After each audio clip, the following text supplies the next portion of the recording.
여러분 안녕하십니까. 특집 인터뷰 준비했습니다. 이재명 대통령 지지율이 고공행진 생각보다 훨씬 더 많이 나오고 있다. 이거 어떻게 봐야 하느냐. 중도층이 대통령 지지로 돌아섰다. 이 정도로도 설명이 안 되는 것입니다. 구체적으로 왜 이런 일이 벌어지고 있는지 김상욱 의원 모시고 얘기 나눠보겠습니다. 어서 오십시오. 네, 반갑습니다. 자, 국힘 지지자들이 대거 이탈했다라는 이야기가 벌써 나오고 있습니다. 대통령 지지율이 70%에 육박한 상황이라면 이제 사실상 지지자들, 정당의 국힘 당원들도 이제 이동하는 거 아니냐라고 하는 설명이 나오더라고요. 어떻게 보십니까? 근데 저는 뭐 당연한 현상이라 생각하고요. 제가 국민의힘을 탈당할 때 했던 얘기 아마 다들 기억하실 겁니다. 국민의힘이 정상적인 보수 기능을 수행할 수 없는 그 가능성이 없는 상태가 되면 저는 탈당을 한다라고 선언을 했었는데 제가 탈당할 당시에 국민의힘이 더 이상은 민주적인 정당 또는 보수의 기능을 수행하는 정당, 정상적인 정당 기능을 수행하도록 자정 기능이 작동할 가능성이 없다라고 판단해서 저는 탈당을 했던 것이거든요. 그때는 아마 국민의힘을 지지하는 많은 분들께서 설마 하셨을 텐데 아마 지금 이제 많이 느끼시는 것 같습니다. 장동영의 독주와 또 이런 반민주적인 상황, 그리고 계속해서 반성도 하지 않고 극우적인 색깔을 더해가는 이 상황, 그리고 우리 시민 삶에 대한 어떤 해결책도 내놓지 못하고 있지 않습니까? 반대로 우리 이재명 대통령님 어떻습니까? 경제 원칙을 세우고 있고 시민을 중심으로 시민들의 삶을 실질적으로 개선해 가고 있습니다. 당연히 국민의힘을 지지했던 분들이라 하더라도 정상적인 판단 능력을 가지신 분들은 이거 국민의힘 잘못됐구나. 이건 정당의 모습 이래서는 안 되지. 반대로 대통령님 참 잘하시네. 우리 이재명 대통령님께 힘 실어주면 우리 삶이 개선되고 더 민주적인 대한민국이 되겠구나. 더 신뢰도 높고 원칙이 바로 선 대한민국이 되겠구나라는 것을 체감하시는 거죠. 실질적으로 제 주변에서도 많은 변화들이 일어나고 있습니다. 예전에 울산 국민의힘에서 간부로 활동하시던 분들 중에 상당 부분이 국민의힘을 지금 탈당하셨고요. 또 제게 개인적으로 연락이 많이 오고 있습니다. 그중에는 민주당에 가입하신 분도 몇 분 계시긴 한데 민주당에 가입 아직 안 하셨다 하더라도 현재 국힘은 탈당한 채 관망하고 계신 분들도 상당히 많으시고요. 네. 분명히 국민의힘 지지하는 지지층의 변화가 일어나고 있는 건 분명한 사실인 것 같습니다. 그러니까 중도가 옮겨온 것이 아니라 이제 국힘 당원이나 국힘에서 지금까지 활동했던 사람도 이 정도면 국힘 버리고 나는 민주당으로 가야 되겠다는 이제 구체적인 움직임이 있다는 건데 제가 이제 이런 얘기를 들었습니다. 실제로 민주당을 지지하거나 이재명 대통령을 지지했던 사람의 주식 투자의 총액과 국민의힘 또는 국민의힘 당원으로 활동했던 사람들의 주식 투자의 총액은 어디가 많습니까? 뭐 어디가 많을까요? 당연히 보수 쪽이 훨씬 많죠. 예, 총액은 그쪽이 많을 것 같은데요. 총액이 훨씬 많겠죠. 예, 근데 수익률은 그러면 이번에 이재명 대통령 덕분에 5천, 6천을 돌파했잖아요. 누가 돈을 많이 벌었어요? 아무래도 재산이 이재명 많은 대통령 사람들이 많이 지지자보다는 예. 이재명 대통령을 지지하지 않고 자본시장에 들어가 있는 사람들이 훨씬 더 돈을 많이 벌었다는 거예요. 돈을 벌게 해주는 대통령이 나왔는데 어떻게 그 사람을 지지하지 않습니까?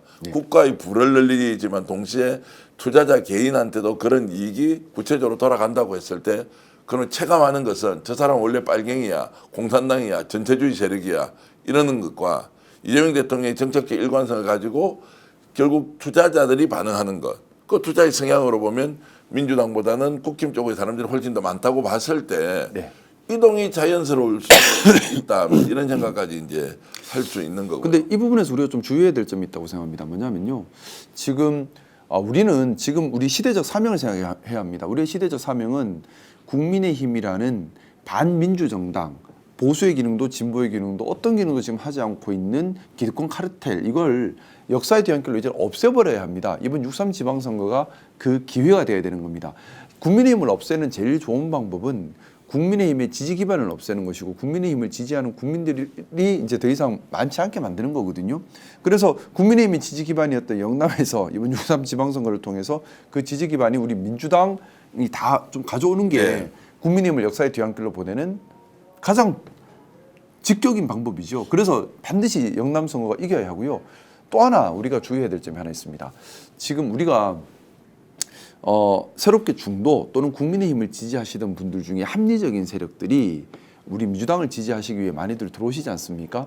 이분들을 배타하거나 멀리하거나 또는 막 함부로 하는 그런 거를 조심해야 합니다. 네. 지금 좀 몇몇 좀 그런 부분들도 좀 보입니다. 뭐 예를 들어 국민의힘에 계시다가 오시는 분들께 너희 왜 국민의힘에 있었니라고 도리어 막 뭐라고 몰아세우거나 또는 너희는 뭐 이렇게 좀 수준 낮게 보거나 이렇게 하시면 절대 안 돼요.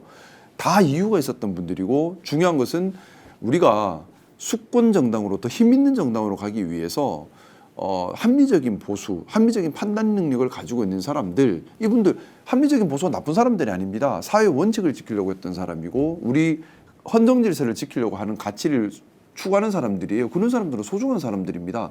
자꾸 영역을 넓혀가야지 그게 아니라 우리 안에 싸움을 해서 나는 30년 차 민주당원이고 너는 들어온 지 1년밖에 안 됐으니 너는 적자가 아니야 하고 홀대하거나 또는 뭐라 해버리거나 아니면은 개파 싸움을 해버리거나 네. 혈통 싸움을 해버리는 순간에 우리 이 시대적 소명을 다하지 못할 수 있습니다. 그러니까 지금이 정말 우리가 대의에 집중해야 될 때다. 우리가 포용력을 더 가져야 될 때다. 이런 얘기도 꼭 좀 드리고 특검민주당 이재명 정부를 이제 동의해 주는 뭐 정당 소속도 기초이긴 하지만 더 뛰어넘어서 이재명 정부의 성공을 위한 이제 전 국민적 통합 뭐 이런 이제 움직임은 굉장히 중요하다고 보고 자. 그렇게 봤을 때 이번 이제 지방선거는 민주당이 결과적으로 압승할 것이다. 이재명 대통령이 주도할 것이다라는 걸로 이제 지금 귀결되는데 혹시 지금 지방선거까지 며칠 남았는지 이제 한 90일 정도 남은 것 예, 같습니다. 90한 이제 오늘 이 방송이 나가는 시점에 한 95일 정도 남았을 건데 정말로 얼마 안 남았거든요. 예. 그러니까 이제 선거 이제 분위기가 떠야 하는데 어떻습니까? 이제 국힘 출신으로서 국힘이 이 정도 질이 멸렬 상황이면 정신도 차릴 것 같은데. 네.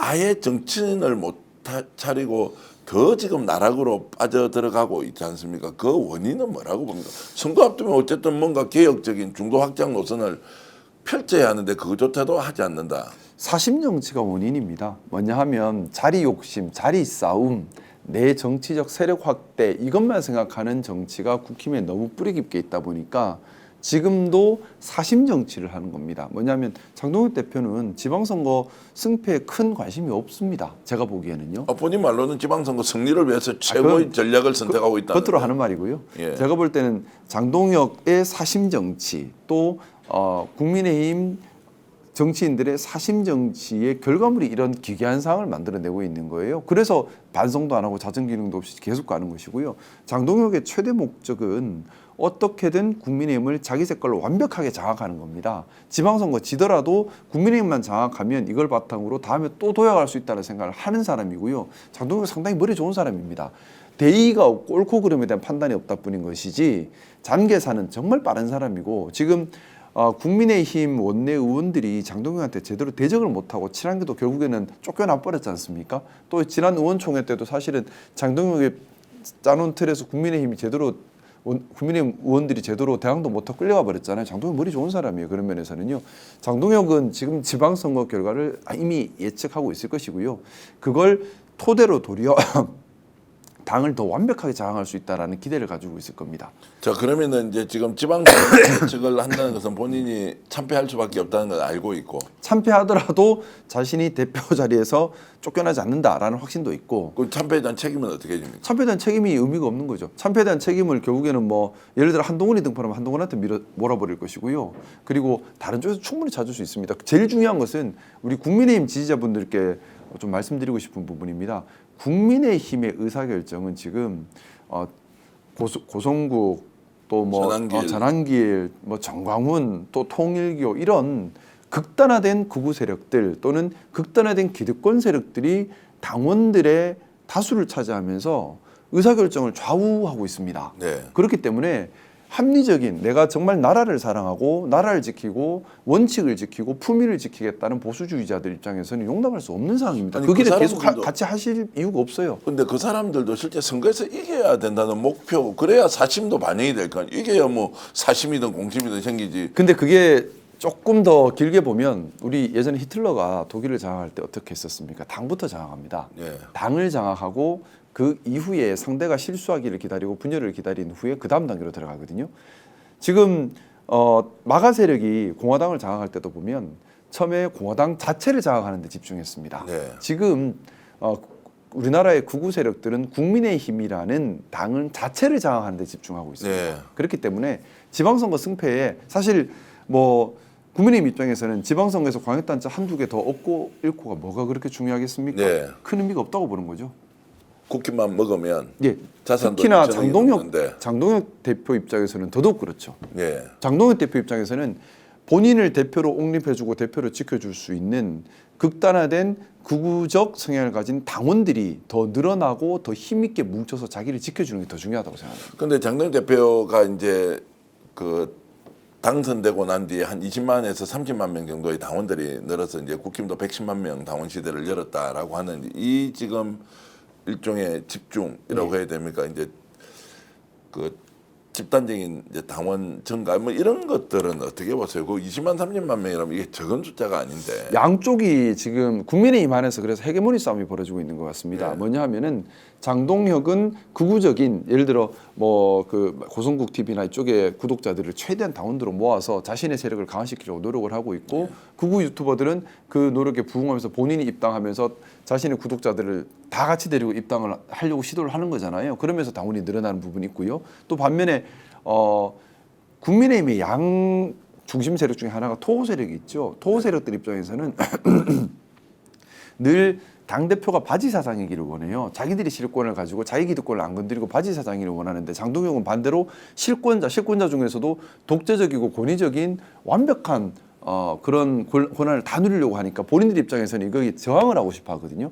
그러다 보니 지역에서 또 당원들 모집이 들어가는 겁니다. 그러니까 양쪽에서 같이 늘면서 기하급수적으로 늘어나는 현상이 생겼는데 일단 지금 국민의힘으로 들어간 사람들은 그래서 신규 당원으로 들어가는 사람들은 국민의힘 강성 지지자로 봐야 합니다. 한쪽은 장동혁에 대한 극우적 지지자, 한쪽은 토호 세력에 대한 지지자. 이렇게 지금 들어가 있는 거라서 뭐 저는 허술하기보다는 정말 찐 강성 당원들이 국민의힘에 더 많이 들어갔고 그렇기 때문에 어떻게 보면 합리적인 정상적인 건강한 보수 지지자들은 더 이상 국민의힘에서 있을 공간이 없는 겁니다. 자, 그것 때문에 이제 지방선거에서 이제 참패할 가능성이 높은 거죠. 그렇죠. 그러면 정치적으로 우리가 해석하면 네. 자, 장동혁 대표는 지금 누구를 돕고 있느냐? 국힘 재건을 돕는 것이 아니라 자기를 이재명 대통령과 예. 민주당을 돕고 있다. 결과적으로. 지방선거만 놓고 보면 그렇습니다. 그런데 예. 길게 보면은 여전히 매우 위험한 존재인 겁니다. 네. 왜냐하면 110만의 당원 조직을 갖추고 조직화되어 있는 거잖아요. 언제든지 사회 갈등을 일으키면서 선전선동을 해서 네. 급격하게 극우혁명, 극우폭동을 기획할 틀을 만든 거거든요. 네. 우리가 조심해야 되는 것이 그겁니다.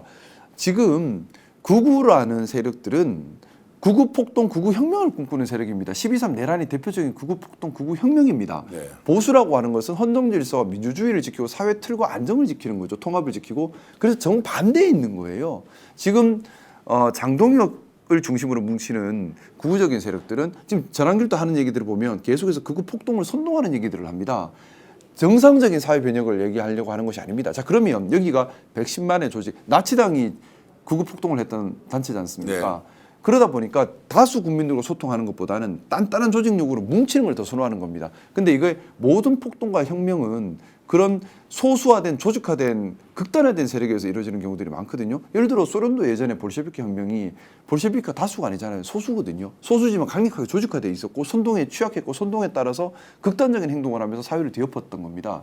그래서 사실은 이번 지방선거는 국민의힘이 참패할 겁니다. 하지만 그렇다고 해서 극우의 위험이 약해졌냐? 아니요. 더 강해지고 있는 겁니다. 네. 더 단단해지고 있는 것이고 장동혁을 중심으로 한 이 극우적인 집단이 더 조직화되고 더 선전선동을 하기 위한 준비를 하고 있는 과정이다. 그래서 저는 상당히 위험하게 보고 있고 우리가 여기에 경각심을 가져야 된다는 생각 가지고 있습니다. 자, 그러면 이제 투표 행위를 통해서 결과적으로 이제 민주당이 더 이익을 볼 것이라는 전망을 좀 뛰어넘어서 만약에 지금 현재 국민의힘이 가고 있는 그 길을 네. 생각해 보면 정말로 선전선동을 통해서 우리 사회 갈등의 진원지가 될 수 있다라고 하면 그렇죠.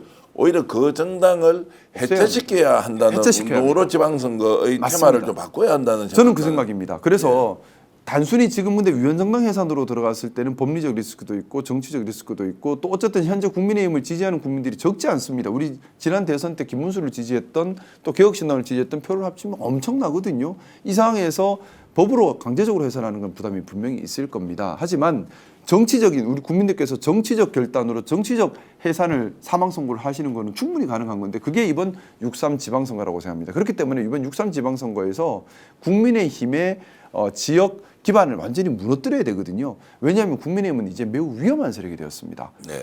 국가의 기반을 흔들고 극우적 폭동을 획책하는 걸로 저는 그렇게 보여집니다. 그는 그 준비를 하고 있는 걸로 보여지거든요. 근데 이제 다른 때 갈 때 이제 폭동이란 이런 말을 하면 이제 어쨌든 공당인데 뭐 극우적 폭동을 획책한다 이런 이제 일부의 사람이 있다는 것이고. 저의 추정이고 의견이고 전망인 거죠. 사실 적시는 아니고요. 예, 고소 고발하실라. 아니 이제 그래서 그러면 이제 이 사람들이 예. 지금까지는 극우의 저런 극단적 행동이 돈 때문에 한다는 이야기가 좀 많았는데 진짜 이념적으로 또는 이제 신념 체계에서 그런 생각이 자 선거는 부정선거였다. 중국이 개입을 했다. 북한 추종 세력들이 대한민국에 암약하고 있다. 이런 이제 전혀 사실에 부합하지도 않는 정말 시대착오적 망상들을 하는데 이걸 믿는 사람들이 점점 늘어나는 것 같다. 이게 이상하다. 맞습니다. 종교화되는 것 같다. 뭐 이런 이제 느낌인데 이들이 돈 외에도 다른 목적이 있는 겁니까? 지금까지는 돈이라고 계속 얘기를 해왔거든요. 여러 가지가 섞였다고 봐야죠. 물론 돈이나 이익을 중심으로 한 기득권 세력이 중요한 한 축입니다. 중요한 한 축이고요. 우리 울산만 놓고 보더라도 사실은 국민의힘을 중심으로 한 기득권이 울산의 모든 이권 이런 부분들을 독점적으로 불공정하게 장악하면서 시민들을 착취하는 구조를 만들어 왔거든요. 그럼 그걸 지키고 싶겠죠. 중요한 한 축이죠. 모든 구구의 시작은 보면 이런 이익 자신들의 독점적 이익을 지키기 위해서 시작을 합니다. 그건 분명히 한 축이고요. 뿐만 아니라 여러 가지 사회 불만이나 이런 것들이 또 응축된 여기에 거짓 선동이 들어가면서 거짓 신념이 생긴 축이 또 한 축이 있습니다. 그게 이제 어떻게 보면 우리 젊은 층에서 지금 극우적인 좀 변화가 많이 생기고 있잖아요. 그쪽은 어떻게 보면 이익 때문에 뭉친 게 아니죠. 네. 우리 젊은 층들이 극우적으로 가는 거는 이익 때문에 뭉쳤다기보다는 뭐 이제 그동안 응축된 사회에 대한 불만이나 여러 가지 이런 것들이 거짓 선동에 의해서 거짓 신념이 생겨버린 겁니다. 어떻게 보면 이제 이익 집단들이 이용하는 것일 수도 있고요. 네. 그리고 뭐 통일교 같은 경우도 또는 뭐 여러 가지 뭐 지금 뭐 정광훈 목사나 아니면 고성국 같은 경우도 마찬가지겠죠. 자기들의 이익 때문에 시작을 했는지 모르겠지만 시간이 지나면서 이 이익을 가지고 이익을 지키기 위해서 사람 대중들에게 거짓 정보를 주고 거짓 선동을 하고 거짓 신념을 만들어서 끌고 가면서 하나의 단단한 단일 조직체를 만들어가거든요. 예, 예. 상당히 위험하죠. 이게 복합적으로 합쳐졌다고 봅니다. 근데 근데 이것도 우리나라만의 문제가 아니에요. 그게 더 예. 위험합니다. 예를 들어 트럼프의 마가 세력, 정상적인 보수 세력이 아닙니다. 그리고요, 뭐 유럽에서 일고 있는 극우 운동들, 정상적인 부분이 아니거든요. 일본도 지금 좀 극우가 되고 있지 않습니까? 특히 우리나라 같은 경우는 미국 마가 세력의 영향을 많이 받았습니다. 자유대학이 대표적이죠. 자유대학이 뭐 작년에 암살 당했던 미국의 극우 청년 있죠. 네. 그 사람의 영향을 받아서 만들어졌다는 얘기를 많이 하더라고요. 어떻게 보면 괴를 같이 하고 있습니다. 사상과 생각과 신념을 같이 하고 있고 이유도 다 같이 하고 있고 근거도 같이 하고 있습니다. 작은 세력이 아닌 거죠. 미국의 마가 세력을 중심으로 한 극우 세력의 지원을 받고 서로 공감대로 같이 가고 있기 때문에 매우 위험한 겁니다. 그래서 우리가 지금 국민의힘이 바보짓을 한다 하하하 하고 비웃기만 할 문제가 아니라 매우 위험한 세력이 단단하게 또아리를 틀고 더 강해지고 있다라는 경계심도 분명히 가져야 하고 그렇기 때문에 사회 방위 차원에서도 6.3 지방선거에서 국민의힘의 정치적 기반을 무너뜨려야 하는 겁니다. 근데 이제 실제로 이 극우 세력들이 돈 문제가 아니라 뭐 신앙의 영역까지 갔다. 신념 체계의 뭐 반영이다 이렇게 하는데 진짜 뛰어넘어서 폭력적인 행동을 일삼을 수도 있다. 저는 가능하다고 봅니다. 반사회 세력으로 전환이 될 수도 있다. 이런 위험성도 갖고 있습니까? 12.3 내란이 이미 그걸 보여준 거죠. 12.3 내란이 이미 그걸 보여준 거죠. 예. 그 이후에 있었던 여러 가지 극우 단체들의 구호와 그리고 또 말들, 표어들, 선동들을 보면 다 사회 폭동을 얘기하고 있습니다. 예. 갈등을 얘기하고 있고요. 지금 12.3 내란에서 노상원 수첩에서 적혀 있었던 것이 뭔가요? 우리 역사상 보지 못한 뭐 정치인들을 수거해서 바다에서 폭사시키겠다. 뭐 수용소를 대량 학살에 대한 만들겠다. 계획이 있었죠. 예. 근데 이게 단순히 그냥 허무맹랑한 생각이었을까요? 아니면 구체적인 계획이었을까요? 저는 구체적 계획에 가까웠다라고 보고 있습니다. 네. 그리고 그런 인식들을 이 극우 세력들은 공유하고 있는 겁니다. 그러면 국힘 쪽에 지금 어쨌든 아는 사람들이 있을 거 아닙니까? 네네. 실제로 이제 의원들 중에서 다 극우적 생각을 가진 것도 아니고. 의원들 다수는 또 그러지 않아요. 그러니까 그 사람들은 지금 이 상황을 그럼 어떻게 개선해야 돼요? 그래서 어떻게 할 국민의힘 거야? 의원들 다수는 매우 답답해하고 있습니다. 예. 그런데 이 국민의힘 의원들 다수는 제가 지금 만나고 이야기 듣고 있는 국민의힘 의원들 다수는 이런 극우적 세력의 생각에 동의하지 않아요.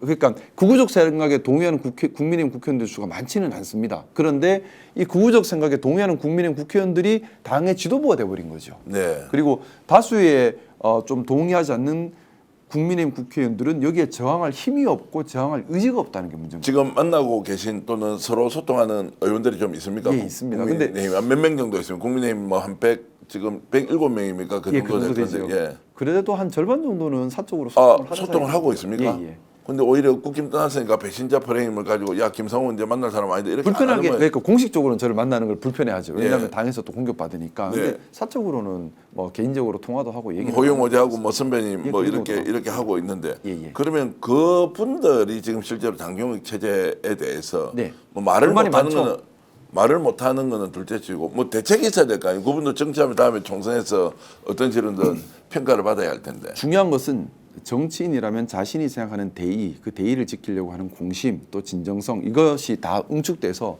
소신과 행동, 실천으로 나가야 됩니다. 용기가 있어야 되죠. 근데 안타까운 것이 국민의힘 국회의원들이 그게 없습니다. 그러니까 잘못됐다, 장동영 지도부가 잘못됐다는 판단은 해요. 그런데 그러면 나의 정치적 기득권을 내려놓고 내가 손해보고 내가 핍박받고 내가 망가지더라도 이걸 바로잡겠다고 나서야 되는데 그런 용기를 가진 분들이 너무 없는 겁니다. 예를 들어 그런 겁니다. 지금 장동영을 비판하면 국민의힘의 책임당원의 다수가 극우화돼 있잖아요. 이 사람들부터 집중 공격 받아버리는 겁니다. 그게 겁나니까 말을 못하는 것이고 네. 또 몇 명은 또 이런 사심도 가지고 있죠. 지방선거 망가지면 장동혁이 무너질 수 있고 그럼 그때 내가 움직여야지 하고 또 힘을 아끼는 사람도 있고요. 여러 가지 자기 계산들이 많아지면서 자기 계산이 많고 자리 욕심이 많다는 건 공심이 없다는 얘기죠. 또 잘못됐다는 걸 알면서도 비판받는 게 두려워서 말을 못한다는 것은 용기가 없는 거, 신념이 없는 거거든요. 그러다 보니까 바꿔내지를 못하고 끌려가는 겁니다. 혹시 김상호 의원은 이제 국힘에서 민주당으로 왔기 때문에 지금은 이제 국힘에 소속돼 있는 현역 의원 중에서 야 나도 뭔가 좀 여건이 되면 민주당으로 가고 싶다거나 혹시 가는 방법 뭐가 있는지 이렇게 문의를 하거나 이런 분이 혹시 있습니까? 그런 없지는 않았는데 할 수 없는 분들이셔서 할 수 없는 분인데 실제로 묻기도 하고 근데 어떻게 되냐고 뭐 또 이렇게 근데 그분들께 또 누가 되기 때문에 상세한 얘기를 드릴 수는 없지만 아니 상세하지 않지만 뭐 지역구나 이름은 얘기할 거 없지만 네. 국힘 의원들이 좀 민주당으로 괴로워하시는 분들이 계신 거죠. 민주당으로 오고 싶다라고 하는 사람이 실제로 좀 있는지를 좀 여쭤보는 거죠. 근데 실행할 수 있는 사람은 없습니다. 실행할 수 있는 사람은 없지만 예. 검토 정도 단계까지 가 있다. 검토까지도 아니죠. 실행할 수 없기 때문에. 근데 예. 심정적으로 국민의힘의 이런 극우화되는 모습에 좀 환멸을 느끼는 사람들이 예. 다수 있는 것은 사실입니다. 혹시 그런 의원들의 그 구성이 뭐 영남 쪽에도 그렇게 고민을 하는 사람이 있습니까? 사실 영남에서 넘어와야 민주당도 효과 있고 본인도 계속 또 정치를 할 수 있는 여건이 될 텐데. 뭐 때가 되면 그분들께서 용기 있게 얘기하지 않겠습니까? 그분들의 용기를 기다려야죠. 그러니까 그런 파열이 생길 가능성이 없지 않다라고 봐야 저는 되겠죠. 크지는 않을 것 같습니다. 크진 않다. 예, 말씀드렸던 오진 것처럼 않는다. 정치인이라는 것이 자신의 대의와 공신과 진심에 따라서 소신과 용기와 실천과 행동으로 나가야 하는데 예. 의외로 그럴 수 있는 사람이 많지 않습니다. 매우 적습니다. 그러다 보니까 여러 가지 뭐 저 같은 경우도 사실은 죽는다는 각오를 하고 내가 죽더라도 이거는 지켜야 한다는 생각이었기 때문에 가능했던 거지 또 자기가 쌓은 모든 것을 다 버린다는 생각이 있어야 가능한 것이지 그거 아니면 못하는 일이거든요. 근데 그 정도의 결단력을 가진 분이 잘 보이진 않습니다. 그러다 보니까 행동을 옮길 가능성은 그러면 호영호재하고 굉장히 친밀하게 이렇게 지내왔던 또는 지금 현재도 지내는 이제 국회의원들이 김상호 의원이 지금 국힘에서 민주당으로 가서 이번에 뭐 울산시장 출마 선언까지 하는 이제 이런 모습을 보고 선배들은 주로 어떤 이야기를 해줍니까? 국힘 쪽에 있는 선배들. 국힘 쪽에 있는 선배님들께서 아끼시는 분은 걱정 먼저 하시고 걱정한다. 자살행위를 하고 있다 하고 걱정하는 분들이 좀 많으시고 사실은 자살행위라는 거는 뭡니까? 이제 상황을 다 아시는 거죠. 뭐냐면은 아무래도 국민의힘 특히 기득권 세력에서는 저를 반드시 죽여야 될 대상으로 보고 있고 여전히 뭐 이해운에 대해서 전에 뭐 뒷조사했다고 하는데 곱하기 1000배, 1000배 저한테 다 하지 않았겠습니까? 계속 조사를 지금도 하고 있겠죠. 끝까지 죽여야 될 대상으로 보고 있고 실제로 12월 3일 이후에 저에 대한 뭐 뒷조사와 마타도아와 헛소문과 악마와 프레임 또 인신공격 엄청나고 계속 진행 중이거든요. 예. 수도 엄청납니다. 정말 엄청나게 괴롭혀 오고 있는 중인데 그 어떻게 보면 울산시장 출마한 것이 그분들 봤을 때는 이해할 수 없는 자살행위인 겁니다. 네. 여전히 그 프레임, 그 공격이 있고 악마 프레임도 강력하게 기능하고 있고 이제 이쪽 국민의힘 지지층 사이에서는 또 울산은 국민의힘의 강성 지역입니다. 이게 샤이 보수가 많아요. 뭐냐면 여론조사에는 등장하지 않지만 본선 투표했을 때는 국민의힘으로 가버리는 샤이 보수들이 상당히 많습니다. 이분들 입장에서는 악마 프레임이 잘 먹히거든요. 또 아직까지 울산 지역에서는 국민의힘이 강력한 조직력을 가지고 있습니다. 네. 여전히 지역 사회를 완벽히 장악하고 있고 그런 상황에서 이 악마 프레임 더 잘 먹히죠. 거기다가 이분들 뭐 저에 대해서 또 그 얘기 자주 하시는데 제가 민주당에서 특히 중앙에서는 이제 국회에서는 선배 동료 의원님들께서 정말 많이 아껴주십니다. 가르쳐 주시고 정말 가슴으로 하나 되는 동지가 됐다고 생각하고 있는데 하지만 지역에서는 또 달라요. 지역에서는 아무래도 지역 민주당의 기득권이 또 있습니다. 네. 지역 민주당의 기득권 입장에서는 제가 또 기득권을 부수는 사람으로 보이고 굴러온 돌이고 너무나 보기 싫은 낯선 타인 이방인인 거죠. 그러다 보니까 이런 것들이 같이 기능해서 울산에서는 지역에서는 네 편이 하나도 없다라는 걸 아세요. 그러다 보니까 자기 편 하나도 없는 곳에 시민들만 믿고 도전한다. 이건 정말 자살행위다. 하지 마라라고 말리는 분들이 많으시죠. 자살행위로 보이기도 하고 한편의 드라마를 쓰는 과정이라고도 이제 저는 시민들을 판단을 믿고 도전하고 있습니다. 그러니까 국힘에서는 이제 배신자로 하고 또 민주당 쪽에서는 지역에서는 건너온 좀 그렇죠. 사람들이 이제 이렇게 뭐 판단하는데 그건 뭐 판단 자체가 잘못됐다 맞다 뭐 이런 것들은 좀 이제 다른 문제인 것 같고 또 이제 제 문제도 있습니다. 뭐냐면 저는 개파 정치, 조직화 정치 이런 걸 싫어합니다. 권력이 시민들을 종속화시키는 것에 대한 강한 거부감이 있습니다. 그래서 민주당 온 이후에도 김상욱의 개인 조직 이런 걸 만들려고 시도도 안 했습니다. 그게 아니라 저는 개파를 싫어해요. 그래서 저는 제 본분, 시민이 중심이 되도록 제 본분에 맞는 일을 하는 데만 집중을 했거든요. 그러다 보니까 뭐 제가 울산 민주당에 제 조직이 따로 있는 것도 아니고요. 그러다 보니까 더 조직적으로 취약점도 가지고 있죠. 그러다 보니 이제 기존 정치하시는 분들은 아무래도 막 나눠서 조직 싸움을 하잖아요. 거기서는 집중 공격 대상이 되어버리기 쉽습니다. 근데 비판도 기준이 있고 범위가 있는데 예를 들어서 국힘 쪽에서는 김상우 왜 국힘을 개혁하지 않고 민주당으로 갔느냐 이 배신자다. 우리는 동의하지 않는데 뭐 이런 이야기 할 수 있다고 생각하고요. 네. 민주당에서는 자 민주당에 왔는데 저 사람은 원래 국힘 소속이었는데 거기에서 우리가 검증 제대로 한 거야라는 것까지는 저는 논쟁할 수 있다고 봐요. 네. 그런데 네네. 없는 사실을 가져와서 완전히 사기꾼이다. 예를 들면 제가 범죄자다. 막 이런 거를 만들어 가지고 헛소문 내고 마타도하고 뭐 명예훼손하고 이렇게 하는 것은 범위를 넘어선 것이다. 뭐 지금 제가 알고 있는 대부분의 마타도어는 다 좀 후자입니다. 그래요? 검증이 아니라 정말 망신당해봐라 하면서 말 돌리게 하는 건데 근데 우리 되묻고 싶습니다. 이낙연이 우리 이재명 대통령님 끌어내리려고 대장동부터 해서 여러 가지 괴롭혔잖아요. 그게 예. 진실이었나요? 진실이 아니었지 않습니까? 예. 비겁한 말 만들기고 기획이었지요. 남들이 말할 땐 그럴듯해요. 근데 사실은 전혀 아니었지 않습니까? 어떻게 보면 그것 때문에 윤석열 정권이 들어왔던 것 같습니다. 그때 이낙연이 이재명 대통령님한테 그런 내부 총질을 하지 않았다라면 그때 이재명 대통령님께서 그렇게 무너졌지는 않았을 거라고 저는 생각이 네. 들거든요. 자, 근데 우리 당 안에서 그런 일이 없을까요? 똑같은 일이? 저는 지금 저도 겪고 있는 일입니다.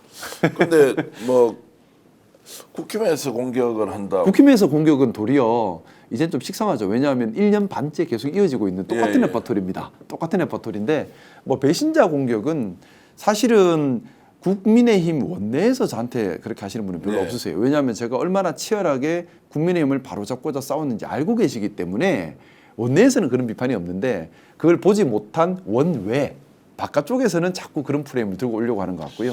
제가 불편하게 좀 질문드리면 혹시 네. 이제 김상우 의원이 본인에 대해서 이런저런 마타도어에 대해서 침소봉대하는 것은 아니냐. 예를 들어서 내가 지금 피해자 코스프레 내가 민주당에서 정치를 좀 해보려고 하는데 사람들이 나한테 과대하게 이렇게 막 해서 그렇게 본인의 해서- 존재감을 드러내기 위한 그렇게 혹시 해서- 방식은 아니냐라고 이렇게 내가 좀 그렇게 해서 저한테 도움되는 게 있을까요? 그렇죠. 저한테 도움되는 게 없는데요. 제가 만약에 침소봉대하고 싶으면 적극적으로 대응에 나서겠죠. 예. 근데 제가 일체 대응에 나서지 않습니다. 아. 그리고 제가 선거 공약으로 1번 내세웠던 것이 저는 네거티브 마타도 하지 않겠습니다로 선언했습니다. 네거티브 마타도 하지 않는다. 만약에 제가 저에 대한 마타도어를 이용할 생각이었으면 예. 반대로 저도 적극적으로 싸움에 나서겠죠. 예. 그리고 판을 키우겠죠. 근데 저는 반대로 그건 시민 중심 시민 이익이 아니라고 생각했습니다.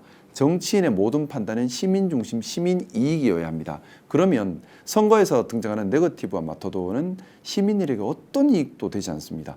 도리어 이럴수록 정책 중심, 알맹이 중심, 실행 방법 중심으로 가야 합니다. 그래서 저는 선거 공약 1번으로 했던 것이 저는 네거티브 마타도 하지 않겠습니다. 상대가 네거티브 마타도 하더라도 거기에 대응하지 않고 오로지 정책 이야기로 선거를 채우겠습니다라고 약속드린 것이 제 진실된 마음이고요. 그렇게 할 겁니다. 제가 이제 이어서 여쭤보겠습니다. 마타도에 대응을 하지 않는다는 것은 결국 마타도가 사실이기 때문에 바로 대응하지 않는 거 아니냐라고 오히려 더 또 마타도를 사실은 마타도의 마타도의 나쁜 점이 그거예요. 뭐냐면 대응하면 시민들의 관심이 그쪽으로 가버리기 때문에 예. 정책에 대한 관심이 사라져 버립니다. 예. 그렇다고 대응하지 않으면 그거 봐라라고 또 만들거든요. 맞습니다. 예. 그래서 사실은 선거판에서 마타도가 가장 주요한 선거 전략으로 통용되어 왔고 우리가 국민들께서 다 목도하신 것처럼 지금까지 모든 선거가 마타도어라 다 점철되었습니다. 우리가 선거에서 정책 제대로 고민한 적 있었습니까? 솔직하게 해요. 우리 일반 시민들이 정책에 대해서 고민하고 정책에 대해서 경쟁하는 거 본 적 있었습니까? 거의 없었습니다. 왜냐하면 마타도어 전략이 선거에서 워낙 주요하기 때문에 그렇습니다. 대응하면 마타도어가 주된 쟁점이 돼버리고 대응하지 않으면 거바라가 돼버리니까 공격하는 입장에서 이처럼 좋은 거 없는 거예요. 그래서 저는 이게 잘못됐다는 겁니다. 시민 중심이 아니라는 겁니다. 그래서 사실 제가 네거티브 마타도 안 하겠습니다라고 하는 게 선거에서는 자살행위에 가까운 짓입니다. 네. 하지만 하지 않겠습니다. 제가 망가지더라도 안 하려고 합니다. 왜냐하면 이거는 시민의 이익에 부합되지도 않고 건강한 선거 문화가 아닙니다. 저는 이번 6.3 선거를 통해서 선거 문화를 좀 바꿔보고 싶습니다. 저부터. 그래서 제가 출마 기자회견을 하면서 3가지 약속을 드렸습니다. 첫 번째가 네거티브 마타도 안 합니다. 어떻게 보면 전쟁하는데 무장 해제 선언한 겁니다. 네. 하지만 이게 시민의 그 자리를 정책으로 채우고 싶은 것이고 실질적인 시민 삶의 개선에 대한 고민으로 채우고 싶은 것이고 실질적인 해결 방법으로 채우고 싶은 겁니다. 두 번째가 조직 선거, 돈 선거 안 하겠다, 또 자리 약속 안 하겠다고 했습니다. 자, 우리 선거 지금 어떤가요? 선거하면 다 조직 만들기 하죠. 열심히 조직 만들기 합니다. 그 조직 뭐로 들어오죠? 자리 약속으로 들어오고요. 이권 약속으로 들어옵니다. 자, 그러면 자리 약속, 이권 약속으로 만들어진 조직으로 당선되면 그다음 뭐가 생깁니까? 농공행상으로 불공정한 이권 카르텔이 거기서부터 생겨나는 겁니다. 저는 그래서 조직 안 만들겠다고 했습니다. 네. 조직 선거 안 합니다. 저 혼자 뛰겠습니다. 왜냐하면 조직 만들겠다 하면 결국 자리 약속, 이권 약속 할 수밖에 없을 텐데 그건 시민의 이익을 해하고 불공정을 만드는 겁니다. 저는 그렇게 안 하고 싶습니다. 그래서 조직 선거 안 합니다. 돈 선거 안 합니다. 누구와도 자리 약속 안 합니다라고 선언을 해버렸습니다. 자, 이렇게 선언하고 나니 지역에서 선거를 앞두고 제 조직이 안 만들어지겠죠. 하지만 시민들 믿고 가려고 합니다. 그리고 마지막으로 모든 중심에 시민을 중심에 두려고 합니다. 뭐냐면 선거라고 하면 보통 자기 자랑하기 바빠요. 그래서 시민들이 불편하고 힘들어하는데도 개인 유세차 돌아다니면서 시끄럽게 떠듭니다. 저 그래서 유세차도 안 쓴다고 선언을 한 겁니다. 유세차도 안 쓰고 시민들 얘기를 듣는 선거가 되고 실질적으로 일을 할 수 있는 준비를 하는 선거가 돼야지 일할 준비는 하지 않고 얼굴 도장 찍고 악수만 하고 시끄럽게 떠들기만 하는 일할 준비를 하나도 하지 않고 그냥 무슨 얼굴만 비치고 다니는 선거, 저는 이거는 시민의 이익에 전혀 부합하지 않는다고 생각합니다. 그래서 제가 3가지를 주장한 겁니다. 네거티브 마타도 하지 않겠습니다. 이게 무장해제 선언이 될지 모르지라도 시민의 이익에 부합하기 때문입니다. 또 두 번째는 말씀드렸던 것처럼 조직선거, 돈선거, 자리 약속 이런 거 하지 않겠습니다. 세 번째는 개인 유세차 쓰거나 이렇게 시끄럽게 시민들의 불편함을 주는 선거 하지 않겠습니다라고 선언한 겁니다. 야, 근데 울산의 주류 사회는 안 좋아하겠습니다. 매우 주류 싫어요. 사회에서는 그러니까 이게 뭐야 저 사람 이게. 그러니까 주류 사회 그래도 입장에서는 기성의 질서나 제도는 인정도 해야 돼. 관행도 있는데 그걸 시장으로 나온 사람 그거 다 무시하고 이제 원판 새로 짜겠습니다라고 하면 그 안에서 그래도 20-30%는 양심적으로 한 사람도 있을 거 아니에요. 주류 중에서도. 지금 그래서 울산도 지금 울산 기득권의 공격이 대단합니다. 왜냐하면 기득권을 인정하지 않겠다고 제가 선언을 한 거기 때문에. 근데 기득권이 저는 기득권이 제대로 기득권이라는 말을 제가 싫어하는 이유가 뭐냐면요. 불공정하기 때문입니다. 예. 그리고 그들만의 세상을 만들고 시민이 준 권력과 예산으로 그들만의 뱃속을 채우고 시민들을 위한 행정을 하지 않기 때문에 그렇습니다. 저는 공정한 세상, 원칙이 바로 선 세상, 그래서 실력 있고 창의적이고 노력하는 사람이 대접받는 세상을 만들고 싶은 겁니다. 그러려면 기존의 기득권이 모르겠습니다. 정말 노블리스 오블리제처럼 품위를 보이고 모범을 보이고 원칙을 지켜간다면 왜 싫어하겠습니까? 근데 그것이 아니라 시민들의 이익을 착취하고 침탈하는 구조가 되어서는 안 된다는 겁니다. 실제로 침탈과 착취 구조이냐 아니면 정상적인 경제 활동이나 이제 경계가 애매할 수도 있는데 제가 그런 겁니다. 지금 선거를 하면서 조직 선거를 하지 않겠습니다고 선언하고 자리 약속하지 않겠습니다고 선언한 게 그런 겁니다. 자 보세요. 우리 민주당이나 또는 국민의힘도 마찬가지입니다. 선거할 때 보면 조직 만드는데 캠프 꾸리죠. 예. 그러면 한 300명 옵니다. 300명이 그냥 올까요? 자리 약속 받고 오죠. 예. 또는 개중에 관금 납품하는 사람이 있고요. 광고 행사하는 사람이 있고요. 자, 선거 열심히 뛰어줄 테니 대신 당선되고 나면 나한테 주세요로 와 있잖아요. 자, 그렇게 해서 당선돼서 그 사람들 혜택을 주면 그게 공정할까요? 그래서 캠프에 뛰지 않은 사람들은 배제되고 캠프에 뛴 사람이 경제적 관급 여러 가지 혜택을 받으면 그게 공정한가요? 공정하지 않죠. 이미 시민의 이익에 반하는 겁니다. 예산이라는 거는 내 돈보다 더 소중하게 써야 되는데 그럼 가장 효율적이고 가장 경쟁력 있고 가장 시민을 위해 봉사하는 쪽에 효율적으로 예산이 집행돼야 되는데 그게 아니라 내 캠프에 뛰었으니까 네가 이 사업을 하고 너는 캠프에 안 뛰었으니까 이 사업이 네가 더 뛰어나지만 배제된다. 이거 자체가 시민의 이익이 이미 해하는 겁니다. 그래서 저는 이런 선거 관행이 저는 반민주적이라고 생각하는 겁니다. 예. 이것도 기득권이에요. 그래서 저는 어떻게 보면 혼자 싸우는 격입니다. 하지만 이게 맞다고 생각합니다. 저는 그래서 저한테 많이들 조언하세요. 너 혼자 너무 낭만적으로 생각하고 있다. 그런 선거는 있을 수 없다. 네거티브 없는 선거 있을 수 없다. 그리고 조직 선거, 돈 선거 안 하는 선거 있을 수 없다. 그리고 시민들 불편하게 하더라도 유세차 돌려야지. 근데 저는 모르겠습니다. 제 이 도전이 실패할 수도 있다고 생각합니다.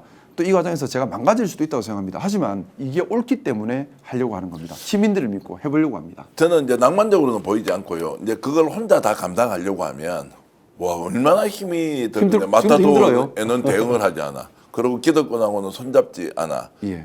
그런 상황에서 시민만 믿고 가겠다라고 하기에는 홀로 혈혈단신으로 하기에는 너무나 큰 장벽 앞에서 서 있는 것인데 그런 것들을 실제로 집중적으로 고민하고 이러면서 공격을 너무 많이 받으면 괴로울 거 아니에요. 이런 것들은 어떻게 스스로 이렇게 좀 사실 감정질을 합니까? 저도 사람이고요. 예. 또 겁이 많은 사람입니다. 두렵습니다.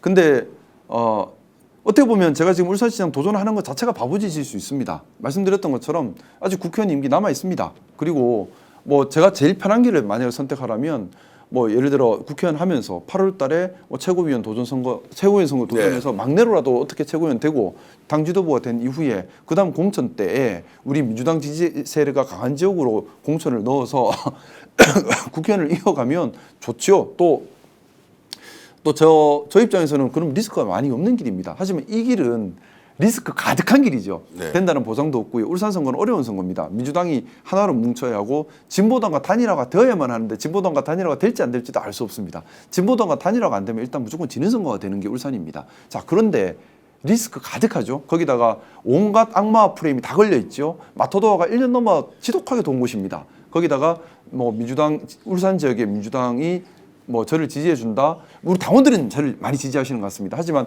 울산에서 민주당 정치 활동을 실제 하시는 분들은 이제 기득권을 깨러 왔다. 굴러온 돌이다 하고 적대시하는 분들도 상당히 계시거든요. 이런 험한 상황인 거죠. 어떻게 보면 제 편도 없고 제 조직도 없고 여기서 선거 방법조차도 네거티브 안 한다. 또 두 번째로 또 이 조직 선거 안 하겠다 선언해버리고 사실 여론조사 1등 나오면서 저한테 많은 분들이 찾아왔습니다. 하지만 다 안 받았습니다. 왜? 조직 선거를 안 하고 싶고 시민 이익을 중심에 두고 싶어서 그분들 받아서 조직 꾸려면 새는 모이겠죠. 힘은 생기겠죠. 저를 못 건드릴 겁니다. 그러면 하지만 그렇게 모아서 새가 생겨서 저를 못 건드리게 만든 대가로 저는 그분들한테 무언가를 또 해드려야 됩니다. 그게 싫은 겁니다. 그건 시민의 이익에 반하기 때문입니다. 예. 자, 근데 그래서 이런 선택을 하는 게 저 개인적으로는 두려워요. 네. 분명히 두렵습니다. 하지만 옳은 길이니까 해야 한다는 생각이고 제가 요즘 힘들 때마다 많이 의지하는 영상이 우리 노무현 대통령님께서 종로 버리고 부산에 도전할 때 그때 영상들이 많이 남아 있습니다. 그 영상들 계속 되돌려보면서 노무현 대통령님의 마음을 이어가겠다라는 다짐을 하면서 극복을 하고 있습니다. 노무현 대통령님도 저랑 똑같은 도전이었다고 생각합니다. 기득권 타파를 내세우셨습니다. 노무현 대통령님께서는 시종일관 기득권 타파했습니다. 왜냐하면 그게 시민의 이익을 해하고 불공정을 만들기 때문이었습니다. 반민주적이라서 그랬던 거예요. 그리고 노무현 대통령님께서도 쉬운 길, 안전한 길, 또 기존에 틀이 있었지만 다 거부하시고 혼자 오롯이 망가지고 욕먹고 손해보고 억울한데도 꿋꿋하게 가셨습니다. 그 과정 속에서 정말 억울한 악마 프레임도 많이 걸리셨어요. 근데 일일이 대응 안 하셨습니다. 저는 우리 민주당 와서 제일 좋은 것이요. 제가 본받고 싶은 선배님들이 많은 겁니다. 우리 김대중 대통령님 악마 프레임 걸렸지만 거기에 대응하시는 것이 아니라 여전히 정책으로 민주주의 길 한 길 가시고 도리어 본인을 공격하셨던 사람들을 품 안으셨습니다. 그릇이 얼마나 큽니까? 또 우리 노무현 대통령님 엄청나게 그분도 악마 프레임 걸렸지만 거기에 대응하는 것이 아니라 한 길로 진정성 있게 가셨습니다. 혼자 외롭게 기존 쉬운 길이 있음에도 다 버리고 이게 옳기 때문에 가셨습니다. 우리 이재명 대통령님 어떠셨습니까? 우리 이재명 대통령님 다 품 안으십니다. 우리 기억할 겁니다. 이재명 대통령님을 죽이려고 했던 것 국민의힘이 아니라 우리 민주당 아니었습니다. 하지만 우리 이재명 대통령님은 그마저도 다 포용하고 안으셨습니다. 그리고 지금 하나로 되어가고 오직 시민만 생각하고 계십니다. 오직 국민만 생각하고 계십니다. 저는 이런 우리 민주당의 큰 어른들이 있고 이분들을 본받고 싶습니다. 그래서 저는 힘들 때마다 이분들이 살아왔던 이 역사를 보면서 조금이나마 제가 이어가고 싶다는 생각을 하고 있고요. 그렇기 때문에 타협해서는 안 된다. 불의의 타협해서는 안 된다. 제가 지금 지역 몇몇 신문사와 전쟁을 벌이고 있습니다. 그래요? 알고 계실 겁니다. 예. 지역 일부 신문사에서 제 뒷조사도 하고 난리라고 듣고 있어요. 어떻게 제가 출마 기자회견에도 제대로 기사도 잘 안 나와요. 그 정도로 적대하고 있는데 근데 그분들이 저한테 회유도 왔었습니다. 지금이라도 손잡고 우리랑 같이 잘 지내보자. 제가 그래서 그랬습니다. 저는 잘못된 걸 바로 잡겠습니다. 회유에 협박에 굴하지 않겠습니다. 사실은 지방선거 앞두고 바보짓이죠. 지방선거 앞두고 싸우던 사람도 손 잡아야 돼요. 근데 그 손 잡는 것이 결국 그들의 기득권을 지켜주는 것이라면 이거는 시민의 이익에 반하는 것이니까 옳지 않기 때문에 가지 않는 겁니다. 그리고 제가 최근에 지방선거 준비하면서도 당내 여러 현안에 대해서 목소리를 냈지 않습니까? 그거 가지고도 저한테 바보라고 하더라고요. 원래 지방선거 앞두고는 다 고개 숙이고 다 잘 지내야 되고 예쁘게 봐주십시오 해야 되지 않습니까? 하지만 해야 될 일이 있는데 뒤로 하고 그렇게 하는 것 이것도 비겁함이라 생각합니다. 저는 그래서 국회의원의 직을 유지하는 마지막 날까지 최선을 다해서 옳은 것에는 옳다, 잘못된 것은 잘못됐다는 비판하면서 건강한 민주당을 만들기 위해 최선을 다할 거고요. 대통령님을 지키고 돕기 위해 최선을 다할 겁니다. 그리고 이번 지방선거 이기는 것도 중요하지만은 저는 옳음을 추구하는 과정이라고 생각합니다. 불의와 잘못된 데에서는 타협하지 않고 꿋꿋하게 제가 생각하는 옳음을 지켜나가려고 합니다. 비록 그 과정에서 제가 망가지고 경우에 따라서 제 뜻이 좌절되더라도 그래도 끝까지 해나가는 모습을 보여야지 변화가 시작된다고 생각합니다. 국민은 참 좋겠습니다. 시민들도 아주 좋겠습니다. 그런데 김상욱 의원을 개인적으로 아는 사람은 뭐 국물 없다 이런 생각으로 진심으로 김상욱 의원이 잘 되기를 바라면 국민을 대신해서 열심히 도와주실 거고 네. 자기 사적 이익을 생각하면 김상욱 의원 옆에 가면 안 되겠다 이 생각이 좀 많이 들어요. 예, 사적 이익으로 저 옆에 와도 별로 얻을 거 할 거 없습니다. 그러나 지금 사적 이익 전혀 없이도 이재명 대통령의 성공과 이재명 정부의 성공을 바라는 국민이 얼마나 많습니까? 우리도 그렇게 우리 대통령도 나서고 그렇지 있는데. 않습니까? 대통령님께서 저는 이재명 대통령이 정말 훌륭하다고 생각하는 것이요. 사적으로 친하다고 해서 챙겨주는 거 하나도 없습니다. 네. 사적으로 친한 건 친한 거고 공적은 공적으로 갑니다. 철저하게 실력으로 과연 국민께 도움되는가 나라에 도움되는가 일을 잘하고 있는가로 평가하시지 그게 실용이거든요. 그게 국민들께 신뢰를 드리고 국민께 이익을 드리는 겁니다. 근데 그게 아니라 만약에 친한 사람이니까 챙기고 못하더라도 친하니까 챙겨주고 이랬으면 이 나라가 이렇게 잘 되겠습니까? 그래서 이제 전 국민에게 백을 만들어주는 국가다. 그렇지요. 전 국민에게 백을 선물하는 대통령이다. 저도 그 길을 가고 싶은 누구든지 기득권 가지고 다 움직여라. 그것이 공정하고 맞습니다. 평등한 세상이다. 저도 그 길을 가고 싶은 그래요? 거예요. 이재명 대통령님과 함께 그 길을 가고 싶은 것이고 그것이 진짜 이재명 대통령님을 지키는 것이라고 생각합니다. 이재명 대통령님이 하는 방식과 만들고 싶은 나라를 함께 만들어가는 거죠. 말로만 나는 이재명 대통령이 지킵니다 하고 뒤로는 내 친한 사람 먼저 챙기고 사적 이익에 휘둘려 버리면 그리고 원칙에 어긋난 짓을 하면 그건 배신입니다. 그러면 이렇게 좀 표현해 주십시오. 저는 기득권한테는 백을 주지 않지만 네. 시민 여러분들께 시민들의 100만 백이 시민- 되겠습니다. 제가. 그렇죠. 시민 여러분 100만 명에게 백을 다 낱개로 다 나눠 드리겠습니다. 저 백 쓰십시오. 예. 제안해 주십시오. 뭐 이렇게 가야 억울하게 피해보는 사람 없도록 해야 되는 겁니다. 예. 또 기본적인 삶이 보장돼야 되는 겁니다. 그리고 시민이 주인이 돼야 되고 시민 이익이 우선돼야 되는 겁니다. 저는 이 간단한 말, 이 당연한 말이 이루어지는 것이 민주주의의 시작이라 생각합니다. 과연 울산이 공정한 그리고 평등한 그리고 정말로 반칙과 수도권이 없는 울산 만들 수 있을지는 시청자 여러분들이 판단해 주십시오. 저는 간이 콩알이어서 판단하지 사실 좀 않고 겁나요. 김상욱 의원한테 다 떠넘겨 놓겠습니다. 알아서 판단 잘 해주시고 울산에서 이런 새로운 바람이 분다면 이번 6.3 지방선거에서는 대한민국 전체의 이 이재명의 바람이 회오리처럼 돌개바람처럼 대한민국 정치판을 휘두를 것이다 이런 생각을 했습니다. 오늘 특집 인터뷰 김상호 의원과 함께 했고요. 뭐 말씀하시고 나니까 좀 시원합니까? 예. 그리고 제가 출마 기자회견을 하면서 선거 운동 관련 공약 3가지를 이야기한 것이 이런 노력이 저 혼자만의 노력이 아니라 좀 네. 퍼져나갔으면 하는 바람인 겁니다. 예. 그래서 이번에 지방선거를 고민하시는 많은 분들께서 제 생각에 동의하신다면 함께 동참해 주십시오. 네거티브 맡아도 없는 선거, 그리고 조직선거, 돈선거, 자리약속 선거가 아니라 정말 시민 이익을 중심에 둔 공정한, 그리고 당선되더라도 오직 시민만을 위해 봉사할 수 있도록 미리 책 잡히지 않는 그런 노력을 하는 선거, 그리고 3번째로 시민 이익 중심, 시민에게 불편함을 주지 않는 선거, 이 3가지에 대해서 함께 동참해 주셔서 이게 하나의 운동처럼 일어났으면 좋겠습니다. 알겠습니다. 그러는 이제 교과서적인 말씀 하시고 저는 오히려 현실적인 말씀을 드리자면 네. 욕 많이 먹고 배 부를 텐데 소화 잘 시키시길 바라겠습니다. 감사합니다. 욕도요 많이 먹으면 배가 불러요. 알겠습니다. 그래서 소화 잘 시켜야 되니까 네. 그래서 소화불량 걸리지 않길 바라면서 여러분 김상호 의원 응원해 주시는 분은 박수 보내주시고요.